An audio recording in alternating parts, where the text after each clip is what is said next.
Hi all, this is Daisycakes, and I thought I would show you what the street theater looks like here. This place probably looks like Ironically.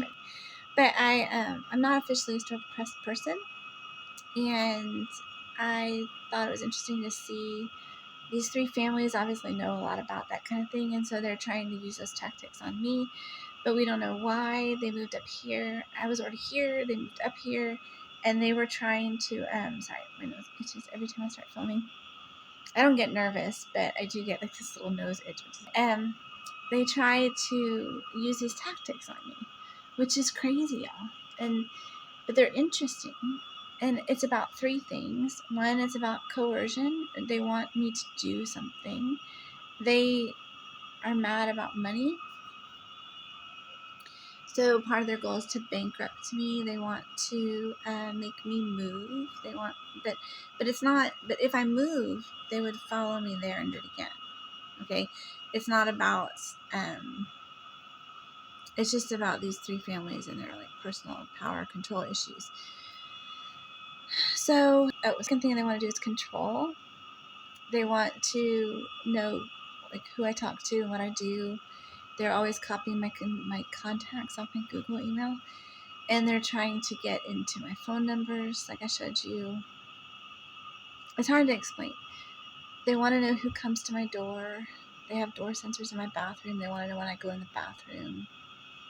They want to know lots of things that they don't need to know, and probably takes up a lot of their time too.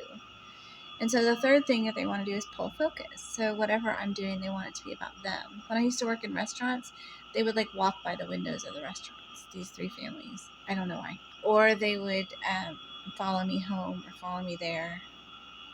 They wanted to be at the end of the apartment driveway. If I was going to work and I was all happy, I was where I left every day.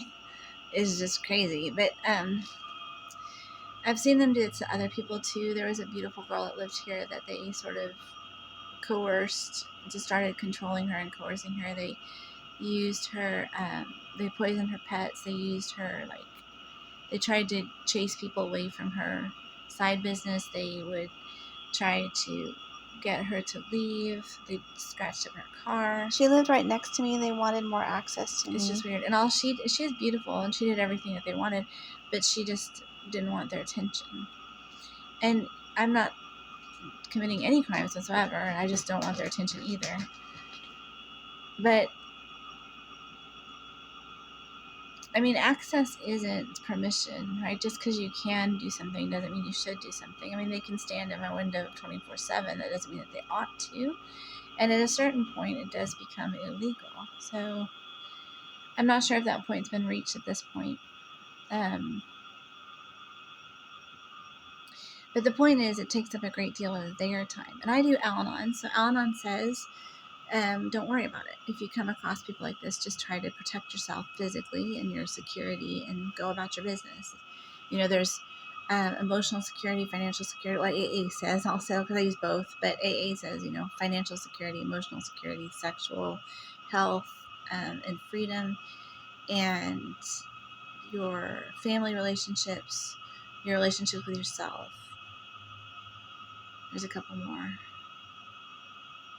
Your work relationships, your work product, and your future, you know, and your emotional health. And that's all that matters. Nothing else really matters in life. And those things have nothing to do with other people. They're largely about you and how you go about the world. So that's what I worry about. I don't really worry about them. But the street theater is kind of cute, so I thought I would just show it to you because they like run around in the parking lot like little ants, and they follow people around.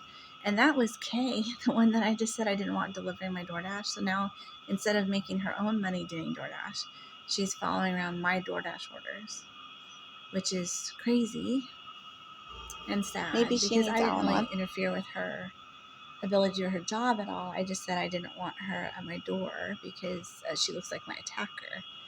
But I didn't say that she attacked me. And I said it was alleged, you know, because I'm very careful in my speech. I was educated to be very careful in the things I say. So I try to be, and if I do say something, you can be assured that I'm willing to take the consequences for saying it because I'm pretty sure of it. But anyway, the street theater is kind of cute, and it happens fairly often, but I don't really pay attention to it. They like follow me to the dumpsters and I throw in my trash, and then they come in my apartment when I'm at the dumpsters and ransack it and stuff, and that's kind of difficult. I don't know if that's legal or not, but it's pain. But anyway, the point is that those people aren't in charge of the apartments. They're just here harassing me. They don't really have any role as far as like in the day-to-day operations of the place. So I wish y'all could see that and understand what I'm trying to say. It's mostly some sort of personal grudge, but there is no reason to have a personal grudge. But of course, you know how irrational dislikes are. The more they go on, the more the person has reason to be resentful, because you don't have a reason to make them feel better, and you don't have a reason to please them or fix what's wrong. And so then they just get angrier and angrier and angrier and angrier. And I'm afraid that if I say I don't want to talk to them anymore, I don't even need to say that, because I never started talking to them in the first place.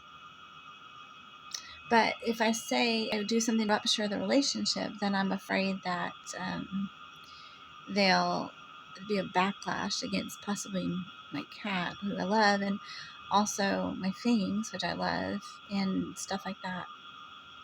It's just odd.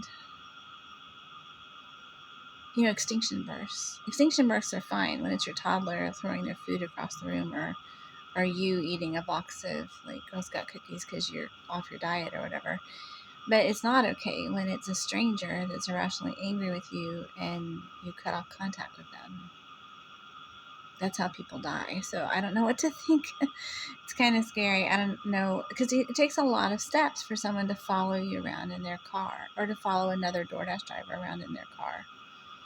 You have to think to do it. You have to take time away from your family to get in your car, start your car, stop at every red light behind this car, and do all these things. And these Doordash drivers may not even know that she's following them around. And how does she know to So do I'm kind of that freaking out exactly? about their safety too.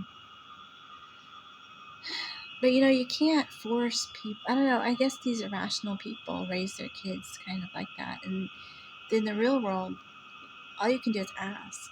You can't really. That's all I do. I just say, please, blank. And people usually will. Then if they don't, then I say, okay, thank you. I just thought I'd ask. And that's fine. But these people don't deal with the world like that. I don't know how they deal with the world, but it's not along those lines. And it takes a lot of time away from their interest to do these things. So that's what's interesting to me. Even though Al-Anon says don't worry about that either. Don't worry about a thing. Like the song, which is a nice song. And don't worry about it. It'll be okay. Just go on with your life. Use this time to make money. Put this, like I always say, when I was teaching, I always just say, teach it, make a poster of it, and stick it on the wall.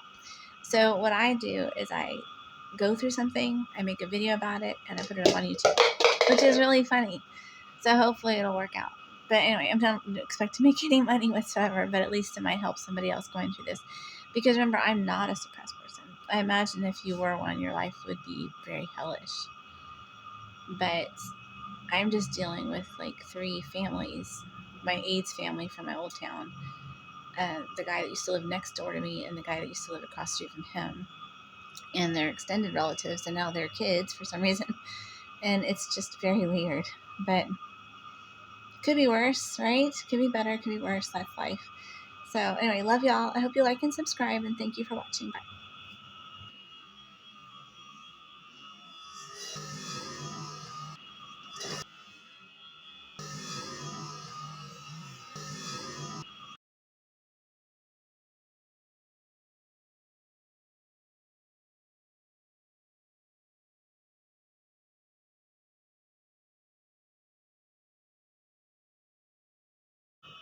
This is me getting my DoorDash order this afternoon, and this is Kay in the parking lot having followed my DoorDash driver to my house. And she's evidently not happy. She has a phone camera on a tripod and a handheld camera in her hand, and if you pause it, you can see all that pretty clearly. Obviously, the egg my window is rude. Hi, thank you so much. No problem. You have a good day. Thank you, got it. That's okay. Thanks. He's cute.